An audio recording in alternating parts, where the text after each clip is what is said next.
பிரதமர் பங்களாவில் இருந்து அதிகபட்சம் 15 கிலோமீட்டர் தொலைவில் வசிக்கக்கூடிய அந்த தொழிலாளர்கள் தான் இப்போது போராடி கொண்டிருக்கிறார்கள்.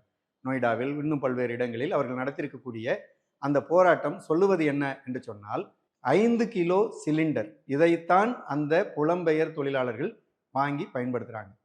5 கிலோ சிலிண்டரில் கிடைக்கக்கூடிய எரிவாயுவை பயன்படுத்தி தங்கள் குடும்பத்துக்கு தேவையான உணவை அவர்கள் எடுக்கிறாங்க.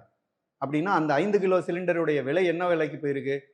அமெரிக்காவை பிரதமர் கண்டிக்க மாட்டார், இஸ்ரேலை பிரதமர் கண்டிக்க மாட்டார், ஈரான் மீதான போரை உடனடியாக நிறுத்துங்கள், இந்தியாவுக்கு வேண்டிய எரிபொருட்கள் தட்டுப்பாடாகிறது என்று குரல் எழுப்ப அவர் மறுப்பார்.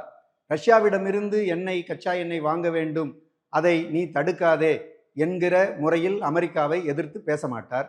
இப்படி மௌனியாக வாழ்ந்து கொண்டிருக்கிற அரசை நடத்தி கொண்டிருக்கிற பிரதமர் மோடி தான் நமக்கு கொடுத்திருக்கக்கூடிய அறிவுரை, இந்த வெளிநாட்டுக்கு பயணம் பண்ணாதீங்க, விமானத்தை பயன்படுத்தாதீங்க, எரிபொருட்களை குறைவாக பயன்படுத்துங்கள் என்பது.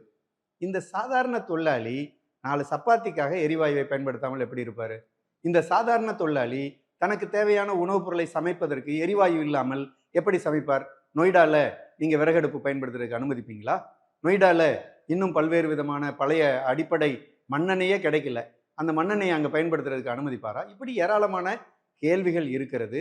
இதெல்லாம் தாங்க முடியாத தொழிலாளர்கள் தான் இந்த போராட்டத்தை நடத்தினாங்க. போராட்டத்தை நடத்தியவர்கள் மீது மோடி ஆட்சி என்ன கண்ணியமான நடவடிக்கை எடுத்தது? டெல்லியில் பிஜேபி ஆட்சி, ஹரியானாவில் பிஜேபி ஆட்சி, உத்தரப்பிரதேசத்தில் பிஜேபி ஆட்சி, ராஜஸ்தானத்தில் பிஜேபி ஆட்சி, பீகாரில் பிஜேபி ஆட்சி, ஜார்க்கண்டில் வேற ஆட்சினாலும் அங்கேயும் தொழிலாளர் போராடிட்டு இருக்கிறாங்க.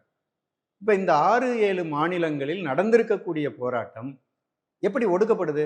ஏன் மோடி அவர்கள் நவபாசிச கார்ப்பரேட் ஆட்சியை நடத்தி கொண்டிருக்கிறார் என்று ஏன் சொல்லுகிறோம்?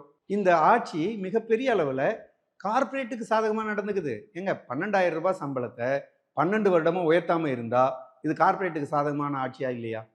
12,000 ரூபாய்க்கு சம்பளம் வாங்குற தொழிலாளியை 12லிருந்து 15 ஆண்டுகள் கான்ட்ராக்ட் பேர்லேயே வைத்திருந்தால் இது கார்ப்பரேட்டுக்கு சாதகமான ஆட்சியா இல்லையா? எனவேதான் இது ஒரு மோசமான தொழிலாளர் விரோத கார்ப்பரேட் ஆதரவு நவபாசிச ஆட்சி என்று நாம சொல்றோம்.